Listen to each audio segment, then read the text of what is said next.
오씨. 안녕하세요. 이번 주 발제를 맡은 필리츠입니다.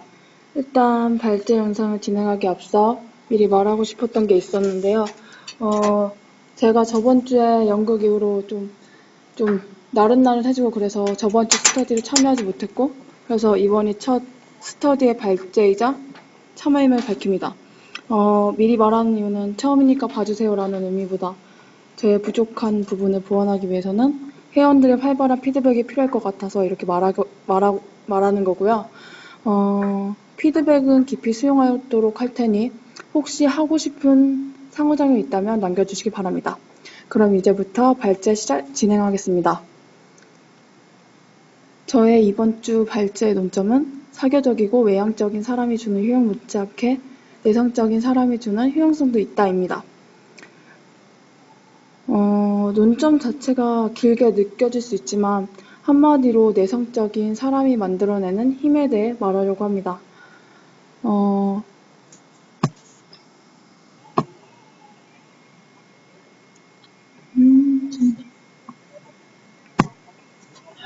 여러분은 외향적이고 사교적이라는 단어에 하고 내성적이라는 단어, 이 두 단어 중에 어떤 단어가 더 와닿으신가요?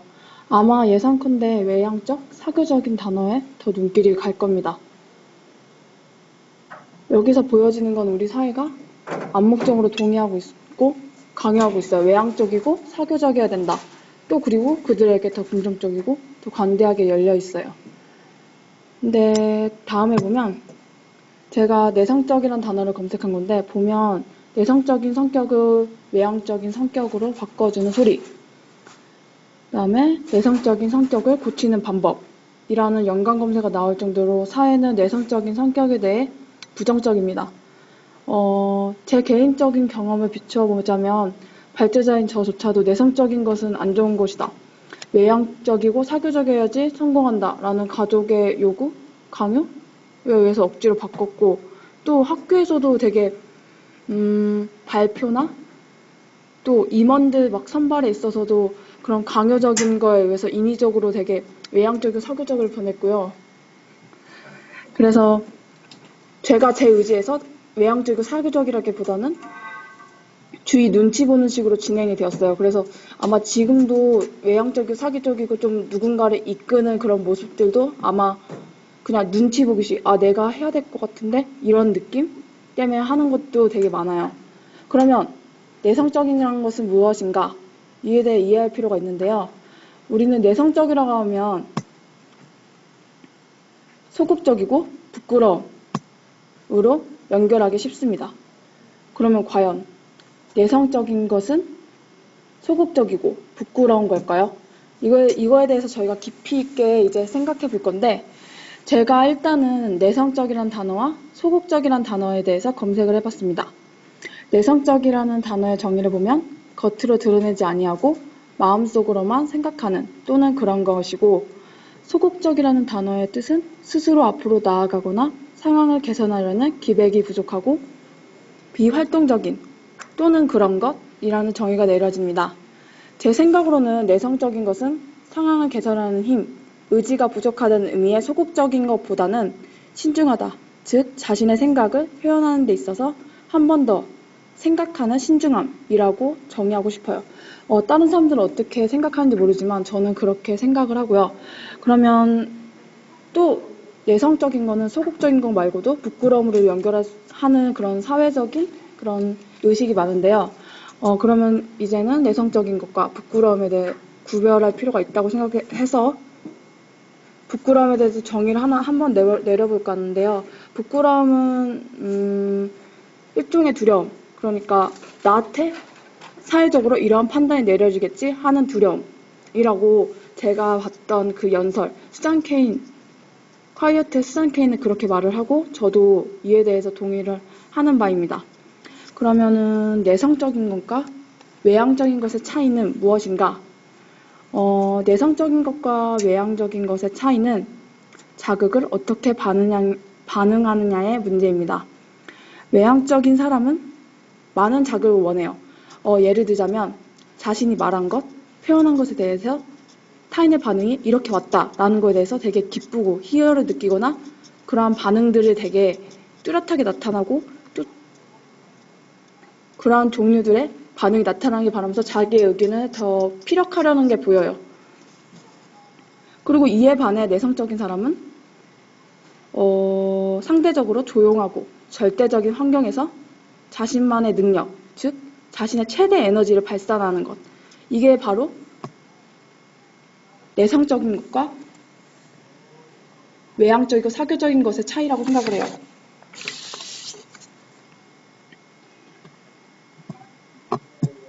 잠시만요. 잠깐 PPT를 뒤로 올리도록 하겠습니다. 그렇기 때문에 내성적인 사람한테 외향적인 환경을 강요시키면 안 되는 거죠. 그 사람들에게는 그들에게 맞는 환경이 있는 거고 그들의 능력을 최대치로 올릴 수 있는 환경을 만들어줘야 합니다. 그래야지 그들의 능력이 최대치로 나오고요. 그 다음에 근데 이러한 분명한 원리가 있음에도 사회는 저희에게 강조를 합니다. 집단을 강조하고 그 속에서도 외향적인 사람들에 의한 주도적인 힘을 강조하죠. 또한 사교적인 집단 속에서도 창의성, 독창성, 생산적인 에너지가 나온다고 생각해요. 외향적이고 사교적인 사람한테. 특히 우리가 모두 다녔던 학교에서도 이 모든 것은 드러납니다. 조별 과제를 할 때도 혼자 하기를 좋아하는 아이들은 이단아, 이상한 아이로 취급받죠. 선생님들도 외향적인 아이를 더 좋게 보는 게 사실입니다.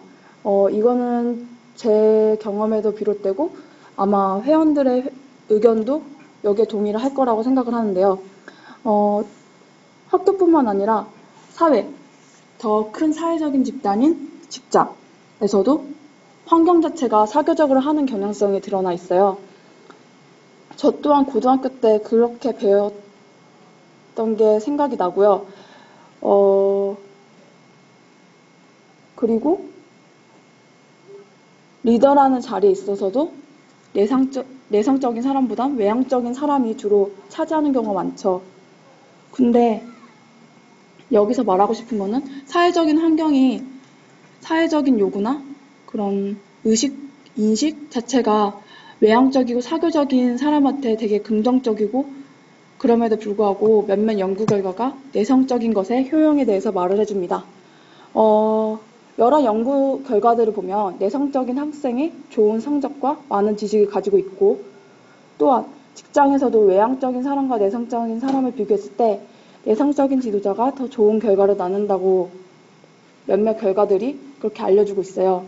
그 이유는 내성적인 사람은 능동적인 지도자에 비해서 직원들의 의견을 잘 수용하고 외향적인 사람은 그에 비해서 타인에게 도장을 찍히는 일, 그러니까 눈에 띄는 일에 바빠서 자신도 모르게 흥분하거나 자신보다 더 좋은 의견이 다른 구성원에서 나올 수 없다라고 여기면서 다른 사람의 의견을 고려하지 않기 때문입니다. 이러한 예는 역사 속에서도 등장을 하는데요. 우리가 익히 아는 지도자 간디. 간디는 이렇게 억압이라고 말하면 좀 그렇지만 외향적이고 사교적이라는 보다는 부드러움의 카리스마, 약간의 내성적인 그런 지도자로 많이 알려져 있고요. 그러면은 저희가 이렇게 내성적이고 외향적인 사회적인 인식에 대해서 말하고자 하는 것은 뭐냐면 이제는 내성적인 사람에 대해 부정적으로 여기거나 외향적인 사람에 비해 낮게 평가하려는 사회적 잣대는 없어져야 합니다.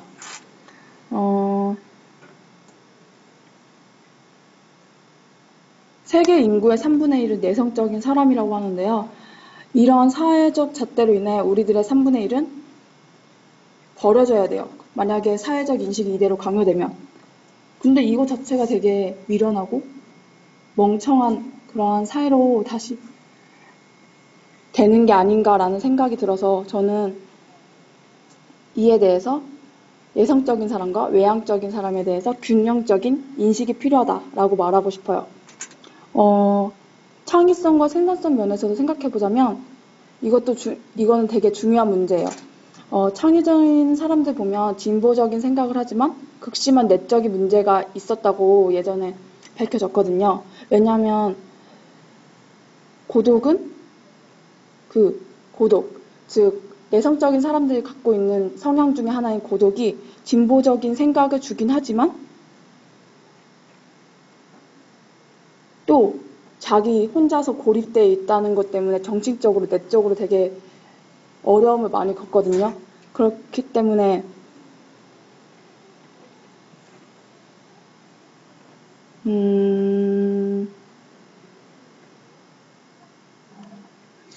내성적인 사람만 위에서도 안 되고 외향적인 사람만 위에서도 안 되고 서로 균형을 맞춰주면서 서로 윈윈하는 효과를 얻어야 된다고 생각을 합니다. 단적인 예로서 애플 컴퓨터를 만들었던 워즈니악도 혼자 생활을 하면서 애플 컴퓨터를 생각을 했다고 해요. 근데 그걸 생각했음에도 불구하고 자기 워낙 내성적인 성격 때문에 집안에 처박혀 있었고, 그래서 진짜 자기가 완전 집 밖에 활동을 할 수 있을까라는 생각을 할 정도로 정말 극심하게 내적인 문제 겪었다고 해요. 이거를 이끌어낸 게 스티브 잡스고요. 그래서 워즈니악과 스티브 잡스가 공동 창업자로서 지금의 애플이 나올 정도로 서로 협력했죠. 이러한 예를 말했고요. 이제는 그러면 우리는 지금 집단 안에서 어떻게 하는가에 대해서 말하려고 하는데요. 사람들은 어떠한 집단에 들어가기 전에 구성원들 흉내내고 의견을 따라하려고 해요.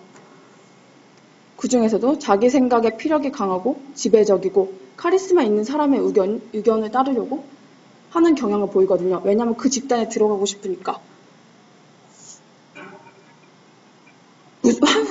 근데 이게 무조건적인 건 아니지만 대부분 저는 그렇다고 생각을 해요.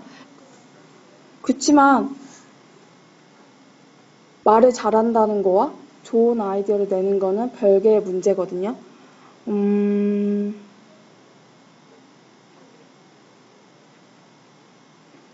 그리고 무조건 성립하는 것도 아니라고 생각을 하고. 그래서 이에 대해서 되게 분명해야 돼요. 사람들은 집단에 의해서 왜곡되는 문제에서 탈피해서 혼자 생각해보는 시간을 갖는 거예요.